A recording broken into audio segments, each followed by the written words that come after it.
मंडळी चला, गरमीचे दिवस तर सुरू झालेलेच आहे. मग आता आपण या गरमीच्या दिवसामध्ये घरच्या घरी ऊसाचा रस कसा बनवायचा ते तुम्हाला दाखवते, तेही ऊस न वापरता. तर चला बनवूया. तर सर्वात अगोदर अर्धा वाटी गूळ घेतलेला आहे, त्यामध्ये मी थोडीशी पुदिन्याची पाने घातलेली आहेत. त्यानंतर इथे मी अर्धा इंच आलं घातलेलं आहे, अर्धा लिंबू सुद्धा पिळून घातलेला आहे. सोबतच 7 ते 8 आईसचे क्यूब घातलेले आहेत आणि अर्धा ग्लास थंड पाणी घातलेलं आहे.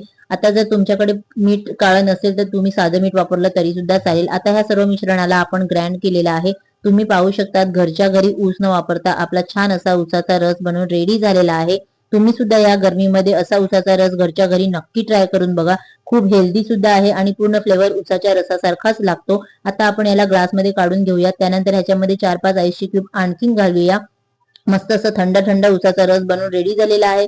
सोबतच याला डेकोरेटिव्ह मी याच्यावरती लिंबू आणि थोडासा पुदिना ठेवलेला आहे, तुम्ही पाहू शकता. आता आपण ह्याला एन्जॉय करूया. थंड थंड ऊसाचा रस बघा, तुम्ही पाहू शकता. मस्त असा ऊसाचा रस बनून रेडी झालेला आहे आणि खरंच याचा फ्लेवर सुद्धा ऊसाच्या रसासारखाच लागतो. मग तुम्ही सुद्धा लवकर लवकर बनवा आणि व्हिडिओ आवडला असेल तर लाईक, शेअर आणि फॉलो करायला